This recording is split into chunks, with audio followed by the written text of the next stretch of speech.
real quick, we need to address a very important issue, which I was stunned by. By the way, there is nowhere to pull over on the hutch. Yeah, there is. There's on the side? Yeah, there's a shoulder. Barely. You just get on the shoulder.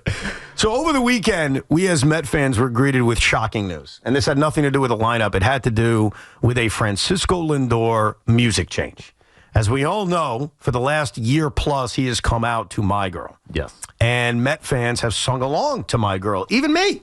I'm not exactly a big singer.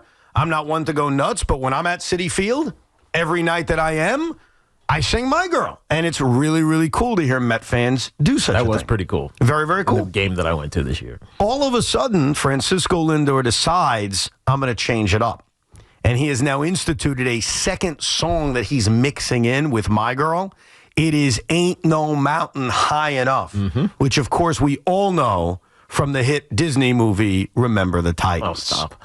Well, isn't that where it came from? No, but keep going. Or Marvin Gaye. I know. Nah, I know it came before that, but honestly, for my generation, of course, that like literally took it from, oh, I've heard that song to, oh, I've heard that song. And did you want to mock me about that? Because I'll set you up for trouble if you do. Go ahead. Do I want to mock you for what now? Don't Remember the Stopping Titans at a Stop and Shop to watch the lottery? No, the Remember the Titans reference. No, I love that movie. Okay, good. Because Francisco Lindor referenced it as well as one of the reasons he loves the song. So he changes it from My Girl, which he'll still use in certain at-bats, into Ain't No Mountain High Enough. And this caused quite a ruffle amongst Met fans. How could you do this? What is he thinking? Let us hear from the captain of the New York Mets. Here's Francisco Lindor on his decision to make this change, starting with, why did you make this decision? It's the vibes I'm in right now. I think it's a fantastic song. Hopefully the fans can vibe to it too. I'm just, a couple of days ago, I just heard the song. I was like, man, this is it. And I told you guys I'm all about vibes, and that's the vibes right now. I didn't fully change it because I had some pushback for some people here, so I had to, I'm a people pleaser, so I pleased the ones that push back on me. But I think that song is a banger. So I'm sure fans are going to vibe to it too, hopefully. What do you think of this, Teak? I mean, it's different than My Girl because I feel like everybody knows the reason behind My Girl because obviously he just had a baby girl. But Ain't No Mountain High Enough is a fantastic song. Ashford and Simpson song, then Marvin Gaye, and then who did it last? Diana Ross, I think. I think it was Diana Ross. So they all made it hits, but it's like so long ago. I don't know. You're concerned about the generational part of it? Yeah. Because My Girl's from an old generation, too, though. Yeah, I know, but it feels like My Girl is everywhere. See, I look at both of those songs in terms of popularity from my age as both equally as popular. Like, I've heard of Ain't No Mountain High Enough. I've heard My Girl. Like, I think they're both on that same level of... But there's a movie called My Girl. Yeah, Macaulay Culkin. But I hate to defend, the nervous one about the lottery.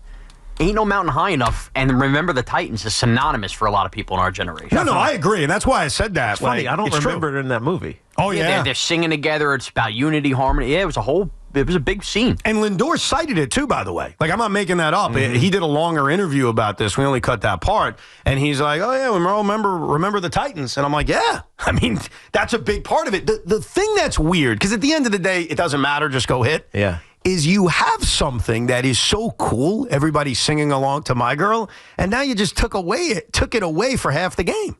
Why mess with that? So he does it in between every other at bat. Yeah. So his first at bat will be My Girl. Also, so what's the deeper story? And the reason, as he just heard in this clip, that he didn't just cut out My Girl altogether was that there was pushback, and as he said, I'm a people pleaser. So pushback from who? From probably people in the organization. That's about what he said. My Girl? That's what you want me to play the clip again? No, I heard it, but he said there was pushback, and that's why. And he's a people pleaser, which is why they're still doing it half the time.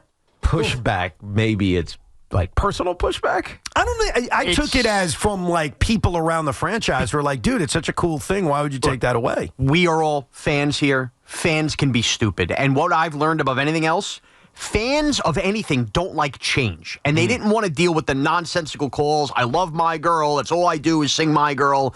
People complain about nonsense, and doing this, people would complain to the Mets. I'm sure they get a million calls from ticket holders. You'd be shocked. How could Francisco Lindor take away my girl? It's something I love doing. No, with but my remember, daughter he's saying the pushback was before he even made the change. So it's probably people in the organization who said, "Hey, the my girl thing's really cool. Why would you want to end it?" Right. That's probably the pushback. The pushback came when he decided to change the song. Yeah. I got it. But I'm asking why he decided to change the song. He said the vibes. That was his answer. He says he's a vibe guy, and this song is, quote, a banger. That's what he said. Yeah. Okay. I mean, he get wanted it. something new in his life. What's wrong with that? I don't mind it by any I think stretch. there's more to this story. There has to be. Well, what is it? I don't know. Ain't no mountain high enough. It just means more to him or something. I don't know. Well, I don't know. His kids didn't like it. Don't you ever wake up and just want to listen to a different song? Like you're just in a different mood. Like, all right, I'm in the mood for rock today. I'm in the mood for this today. I'm in the mood for Broadway today. I'm in the mood for that today. Yeah, sometimes. I'm kind of all DMB all the time, though. All right. Well, good for you. DMB, bring a hacky sack too? I think in the case of Francisco Lindor, he wanted to change the song because he's just done with it.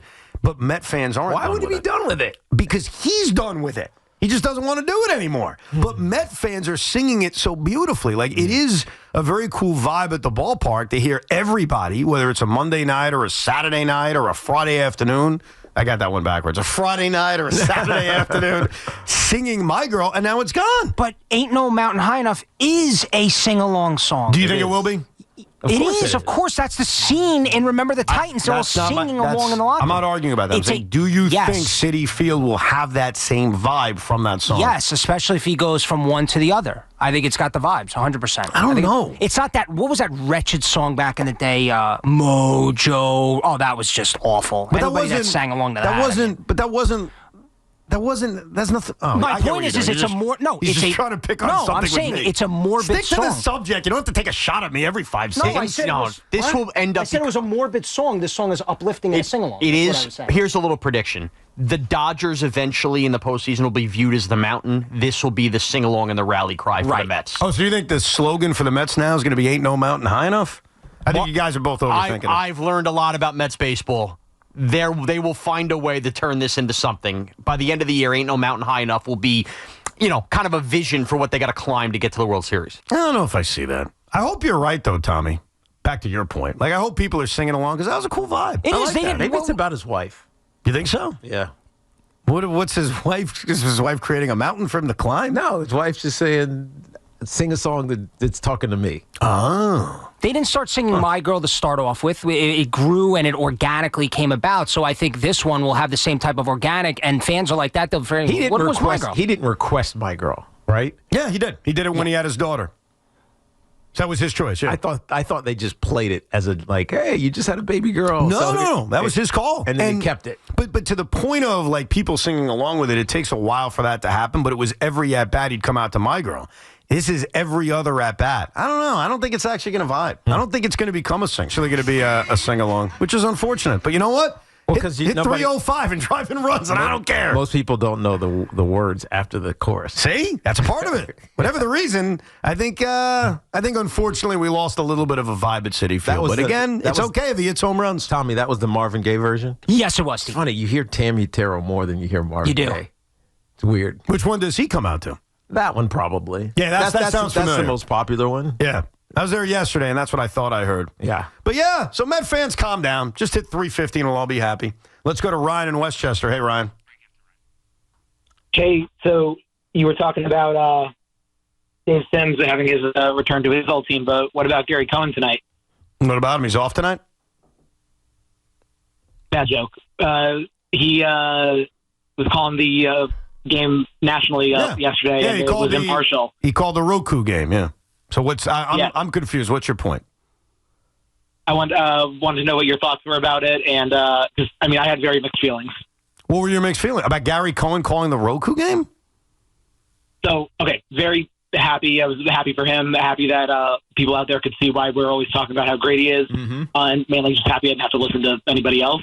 Right. But it was very uncomfortable listening to him call a Cubs home run, especially Pete Crow Armstrong. Oh, I gotcha. Yeah, but you know what? Like, I get your... So I think what he's saying is Gary is the Met announcer. Mm-hmm. And so while it was cool to have Gary Cohen calling a Roku game, as opposed to some random national announcer, he had to be partial. Kind of like we were talking about the whole Dave Sims thing. I can see how that's disconcerting. So hearing it just him... doesn't feel right. It doesn't sit right with you. But you know, if you're a Knicks fan, I bring this back to the Knicks, you're so used to it with Mike Breen. Think about it. Mike Breen is your guy. He's been your broadcaster for a million years. Like Gary Cohen, I think they're on that same level in terms of greatness. Well, Mike Breen calls national games all the time, and he calls national Knick games all the time. Mm-hmm. And so you have to deal with the same thing where Breen's getting excited for the opponent. Now, I admit, I didn't hear his broadcast. I was at the game on Sunday, which I love the early start time, Teague. Mm-hmm. They started the game at noon for Roku. That's amazing. Oh, it's great. If they could make that permanent, sign me up. But I would think a Cub fan would probably hate Gary Cohen calling the game. But all of a sudden, he's the announcer. But if they don't know, then it just sounds like someone... I mean, if you know, you know, but they took care of him because Joe Girardi, who was a former Cub, just waxed off for 9 innings about how wonderful the Cubs organization was in the play. Oh, so that's how they balanced it out? Yes, it was big. Girardi was big Cub fluff yesterday when I was watching the game. I do like that idea, Teak. We've talked about that with national broadcasts. Get a guy from each side, you have to, I mean, put them together, and everybody's happy. Right. It's easier said than done.